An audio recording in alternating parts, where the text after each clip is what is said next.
احادیث سے ثابت ہے، جو قرآن سے ثابت ہے. وَالنَّزِلُ مِنَ الْقُرْآنِ مَا وَشِفَاءٌ وَرَحْمَةٌ لِّلْمُؤْمِنِينَ. ٹھیک ہے، جب قرآن شفا ٹھہرا تو قرآن کے وہ ذرائع جو اس طرح ثابت نہیں تھے، تو یہ بات ہے کہ کاغذ حضور کے دور میں نہیں تھا. چمڑوں پہ قرآن لکھا گیا تھا، کپڑوں پہ لکھا گیا تھا. تم نے کاغذ پہ کیسے لکھا ہے؟ جب کاغذ پہ لکھنا جائز ہوا تو تعویذ لکھنا کس دلیل سے ناجائز ہوا؟ ٹھیک ہے، آپ کہتے ہیں یہ ناجائز ہے. میرا پہلا سوال یہ کہ آپ کہتے ہو ٹھیک ہے وَالضُّحَىٰ وَاللَّيْلِ إِذَا سَجَا، جہاں واو قسمی آ جائے وہ چیز حلال ہوتی ہے. وَالسَّمَاءِ ذَاتُ الْبُرُوجِ، تو جب حلال چیز بھی ہے اور حرام چیز بھی ہے، اللہ تعالیٰ نے دونوں چیزوں کو بیان فرمایا. فَأَلْهَمَهَا فُجُورَهَا وَتَقْوَاهَا، تو ہر چیز کے اندر جو اچھائی ہے اس کو اور جو برائی ہے، تو واو قسمیہ جہاں آ جائے وہاں سے حلال ہونا ثابت ہو جاتا ہے. تو وَالسَّمَاءِ ذَاتُ الْبُرُوجِ، بروج کا ذکر قرآن میں آپ کہتے ہو نہیں ہے، اسی کو تو ساعت کہتے. تو اس کی تفسیر اگر ہر جگہ دیکھو گے نہیں ملے گی، لیکن جب ادھر آؤ گے تو اسے ساعت مراد ہے کہ اس میں جو نقوش بنائے جاتے ہیں اس سے لوگوں کو شفا ہوتی ہے.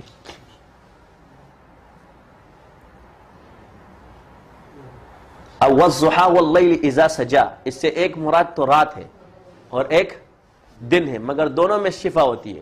رات کو بھی لکھے جاتے ہیں، دن میں بھی علاج کیا جاتا ہے. اور اگر حضور کا چہرہ تو تیرے روشن چہرے کی قسم، تو آپ علیہ السلام کے چہرہ انور کو دیکھ کر لوگوں کو شفا ملتی ہے، اور جو خواب میں ہے اس کو بھی شفا. وَاللَّيْلِ إِذَا سَجَا، تو آپ کے بالوں کی جب قسم، اس میں بھی شفا ہے. اور آپ کے بال تو بخاری کے اندر کے دیتے تھے. اور نظر، تو جب حضور کے بال پانی میں ڈالے جاتے ہیں تو قرآن کا کلام ڈالنے میں کس دلیل سے تم قباحت سمجھتے ہو؟ تو شفا ہے. تو وہ شفع والوتر، قسم ہے جفت اور طاق کی. اب جفت اور طاق کہاں کہاں استعمال ہوتا ہے؟ یہاں تو اللہ تعالیٰ عدد کی قسم کھا رہے، والفجر ولیال العشر والشفع والوتر، اس میں شفا ہے. فجر جو صبح ہے اس کی ہوا میں شفا ہے. جاؤ سائنس کہتی ہے کہ جب انسان صبح اٹھتا ہے آکسیجن لیتا ہے، یہ صحت کے لیے بہتر ہے. اور روزوں کے اندر شفا ہے. روزہ رکھنا شہوت کو شفا دیتا ہے، پیٹ کو شفا دیتا ہے، انسان کے امراض کو، حسن کو شفا دیتا ہے. اور والشفع والوتر، تو اس کی جو تفسیر ہے سب نے کی کہ بس سے عادات مراد، لیکن اس کی تفسیر ہے شاہ ولی اللہ فرماتے ہیں اس سے آخر کی طاق رادیں مراد ہے، مگر اس سے رکعتیں بھی مراد ہیں اور اس سے تعویذات بھی مراد ہے. رکعتیں کیسی؟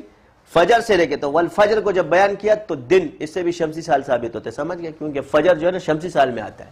اگر تم اس کو قمری میں ڈال دو گے تو پھر مغرب پہلے آئے گا، تو دونوں ثابت ہوئے. آپ کہتے ہو عیسوی ہے. والفجر، تو پہلی نماز کون سی ہے؟ تو جب سورج نکلے گا تو فجر ہوگی نا. جب صبح اٹھتی ہے، صبح صادق پھوٹ پھوٹتی ہے، اس وقت سورج طلوع ہونا شروع ہو چکا ہوتا ہے، تو اس کا ٹائم ہوتا ہے، اس سے فجر شروع ہو گئی، تو شمسی سال ثابت ہوا. اور اگر قمری پہ جاؤ گے تو پھر مغرب کا نماز پہلے ہے. اور اگر شمس پر جاؤ گے تو فجر کی نماز پہلے.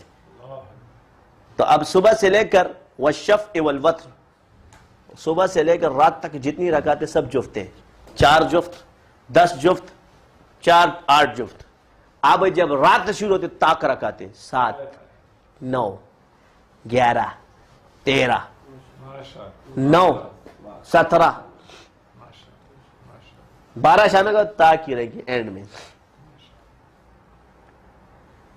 اور پھر تعویذات پر آ جاؤ، جفت اور طاق، اور اس پر دوسری طاق آ جاؤ. قسم محمد کے عدد جفت ہے اور اللہ کے عدد طاق ہے. 92 11 2 محمد اور اللہ کے نام کا عدد 3 بنتے، تو اللہ اور محمد.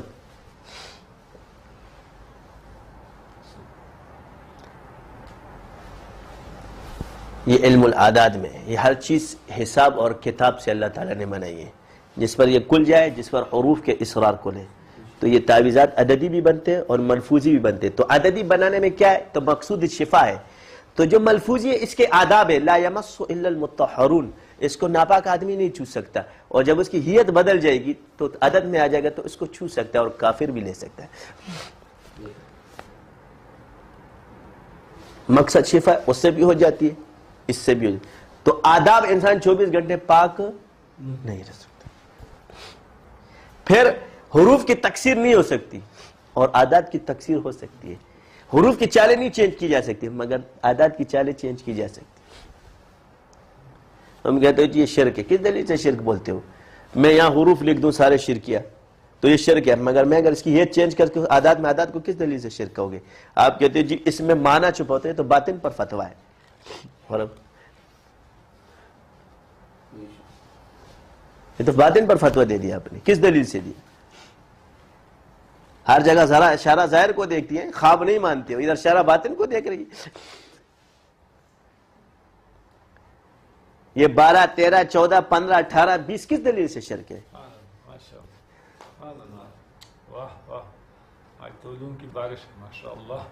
تو یہ تمام چیزیں ہم لوگوں نے چھوڑی ہوئی ہے. پچھلے کرتے تھے، ان کے پاس علم زیادہ تھا، ہمارے پاس علم کم ہے. تو شرک مت کرو، باقی جو چیز معمور ہے اللہ کی طرف سے اور اللہ کے امر سے اس کا انکار بھی مت کرو. اس میں غلو کرو گے مشرک ہو جاؤ گے، اس کا انکار کرو گے کافر ہو جاؤ گے.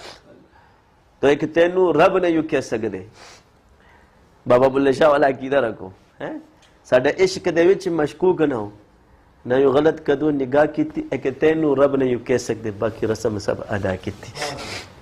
باقی رب نہیں مانتے مگر یہ سب اللہ کے امر سے ہے، وہ قادر ہے، کچھ بھی کر سکتا ہے، کس وقت کسی کا محتاج نہیں ہے. اور اللہ مسبب الاسباب ہے اور اللہ کی ہر صفت قدیم ہے. یہ اپنے دماغ میں رکھنا، اللہ قدیم ہے تو صفات بھی قدیم ہے.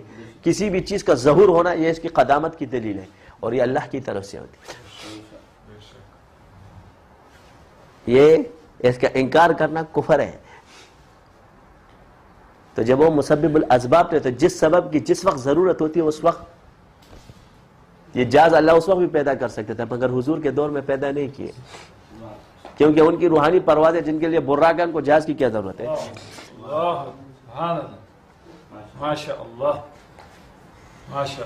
تو انہوں نے انکار کیا تو جو انکار کرتا ہے پھر اسی کو بناتا ہے. تو کفار نے انکار کیا کہ یہ چیزیں نہیں ہو سکتی، اللہ تعالیٰ نے انہی کو وہ علوم دیے اور آج وہ چیزیں بنا رہے. وہ کہتے تھے کس طرح خانہ کعبہ کی آواز نکلتی، آج خانہ کعبہ ہی پورا نظر آتا ہے، آواز تو بڑی دور کی بات ہے. اس کی آذان پوری دنیا سنتی ہے، ٹی وی انہوں نے بنائے. انکار کرتے تھے کہ حضرت ابراہیم علیہ السلام نے جب آواز دی تھی جتنے روحوں نے اس پر لبیک کا سب حج کے لیے جائیں گے.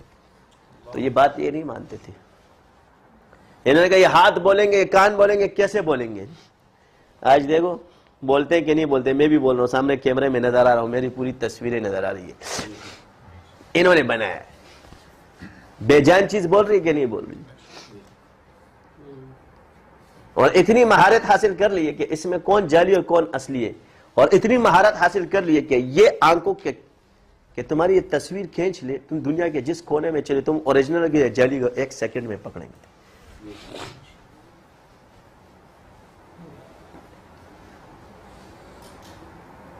تو میرے جان کے ٹوٹو علوم گئے وہ ختم نہیں ہوں گے تیرے انکار کرنے سے.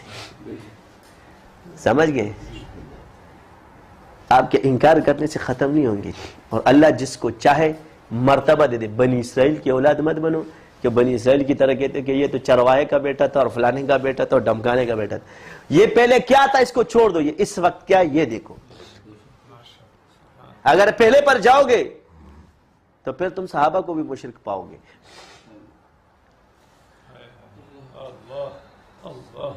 اور جب بات پڑھاؤ گے تو کسی کو ابو بکر صدیق پاؤ گے، کسی کو عمر فاروق پاؤ گے. تو جس وقت تھا اس وقت تو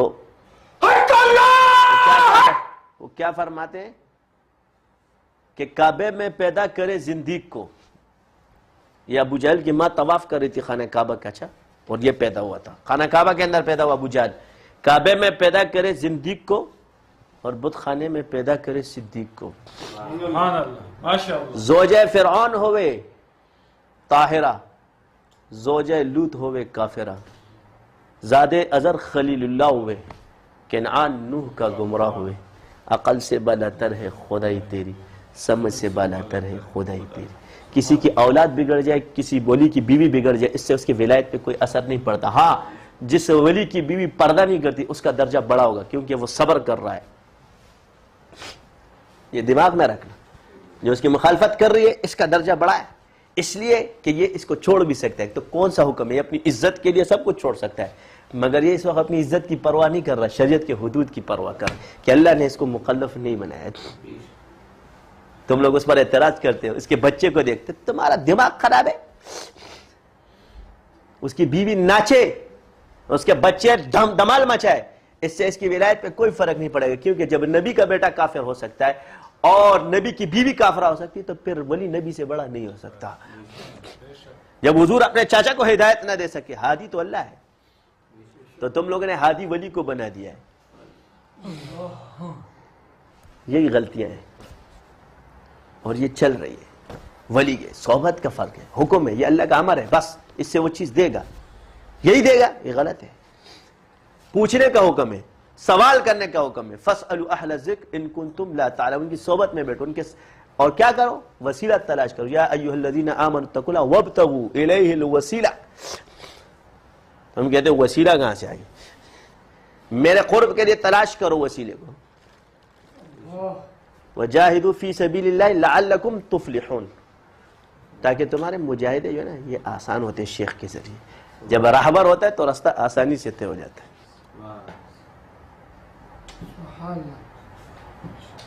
اور یہ علم باطن کے بغیر ممکن نہیں. عبدالوہاب شورانی فرماتے ہیں کہ ظاہر فقیہ تمہیں مسئلہ بتلا دے گا اور صوفی فقیہ تمہیں طریق بتلا دے گا. یہ تمہیں راستہ بتلائے گا، وہ طریقہ بتلائے گا، اور جس پر طریقہ کھل جائے یہی علم باطن رکھتا ہے. سبحانک اللہم وبحمدک اشہد ان لا الہ الا انت استغفرک.